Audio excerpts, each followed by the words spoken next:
what I was getting at with the whole co-pathway of the liver not feeding the spleen, the pancreas, is if the liver doesn't feed the spleen, the pancreas, all of a sudden that can manifest itself in forms of diabetes.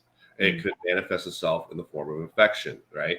Because the spleen helps clean the blood and fight infection. It's a big part of the immune system. Mm-hmm. So we just need to understand that the messages that are there within our body are gift and strange wrapping paper, and learn and know how to interpret them.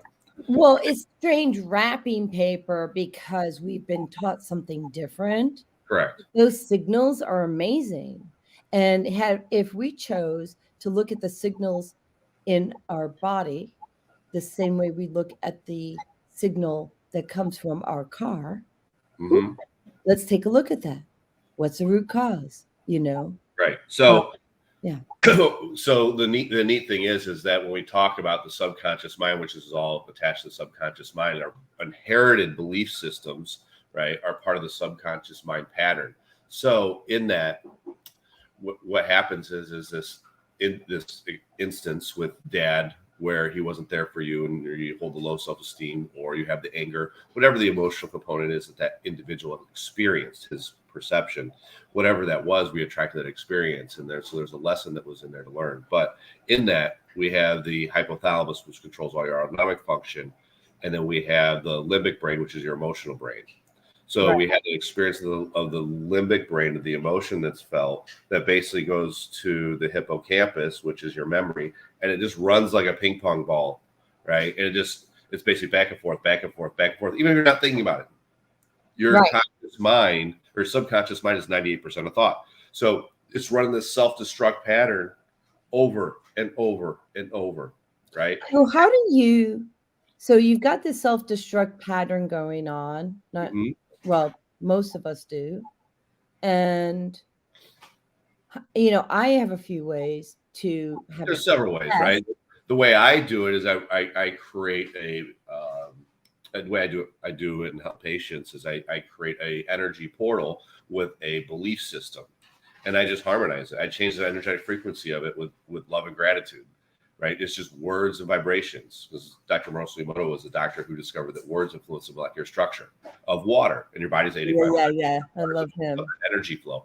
But you can do the whole thing of fake it till you make it, right? And looking in the mirror and telling yourself, I'm beautiful. I am special. I don't deserve to be neglected. I have self-value. Because the whole thing of it is we manifested in that experience with that parent, because there was a part of us from some past life or some lesson we need to come in here to learn. So I firmly believe that we choose our parents before we're born here. Absolutely. We manifest in that experience, and we sign up for that before we come here. We choose our parents. Yeah, I did a good job. What's that? I did a good job. You did a good job choosing your parents? Yes, I did. You don't have your own children anyway, right? No, I don't. Yeah. No, I don't. I wasn't called to have children this lifetime. So so the funny story is that I was in freshman year, and they show you that film. So I'm a little bit older than you. I was born in 1963, and so by the time I was 12, or is it about 13? They're showing us a film in high school how babies were born.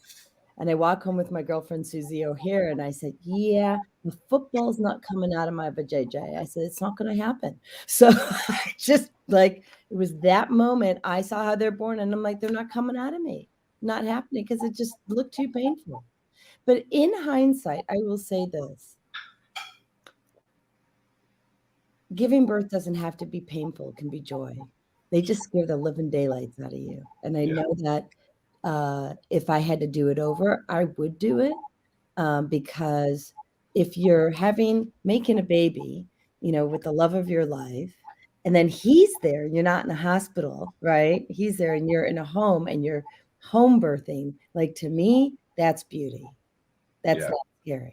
Having a midwife come over and doing it the natural way. Say that? Having a midwife and doing it the natural way. Yeah, and having your husband there holding you the whole way through, and things like that. That to me That's beauty. The other one looked like a flipping operation, and I wasn't into that. Yeah.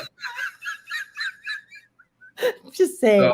So, go ahead. Here's a thing that I want to tie in with all this, right? Besides the DNA and breaking the generational curse and all this, I want to tie this all in because what happens is, and this is important at this time of year, we talk about Jesus Christ and we're celebrating his life, around December 25th, even though his birthday was, sometime I think in August.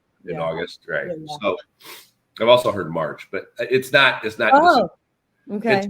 It's for sure not in December, right? So Right. we know that was manipulated to compete by the churches to compete with other holidays.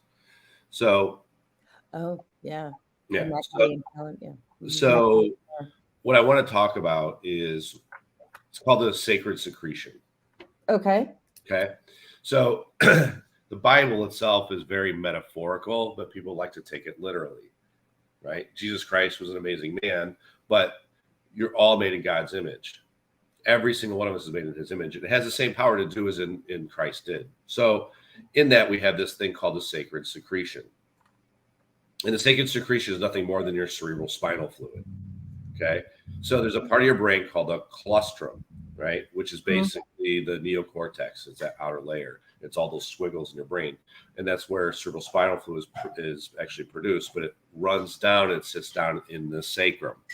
And it sits down there for it sits down there for several days, and it kind of marinates and it builds up. And then what happens is, we hear about Kundalini energy and how it transforms up the spine, right? That's your cerebral spinal pump, right? There's a pump, pituitary pump. So what happens is that cerebral spinal fluid moves up, it ascends just like up to 33 vertebrae, just like Jesus Christ died at 33 years old. Right. And so what happens is it goes up, it sits on the pineal and the pituitary gland, where it's basically baptized or anointed, right? And it's activated into the third eye and your intuition. Yeah, and for those that don't know, your pineal gland is how you connect to God, right? Right. Yeah. Right. It's the spirit molecule. That's where DMT is produced and everything else. Yeah. So, it's just a good time to remember that God is within all of us, and you're made in his image. And so you have the same power that Christ did. Well, and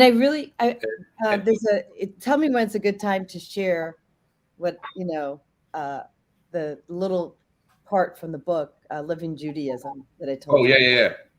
So it's a good time. Sure. So cerebral spinal fluid, in the sacred secretion, right? That basically gives you this Christ consciousness, which is what everybody's talking about now. So cerebral spinal fluid deals with the reproductive system.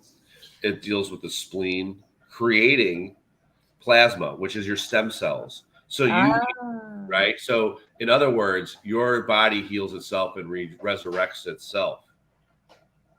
Yeah. Right. Yeah. So that's where that's coming from. And I think the Bible is much more metaphorical than it was literal. And then, if you go back to what they say in chiropractic, and is that, or just even holistic, right? The body heals itself. Right. We are just like you and I as healers. We're the conduit, but the body does the work. Correct. And then there's also the bone marrow, which is, cerebral spinal fluid is necessary for bone marrow and the red blood cell production. So it's all the life force. The cerebral spinal fluid is your life force.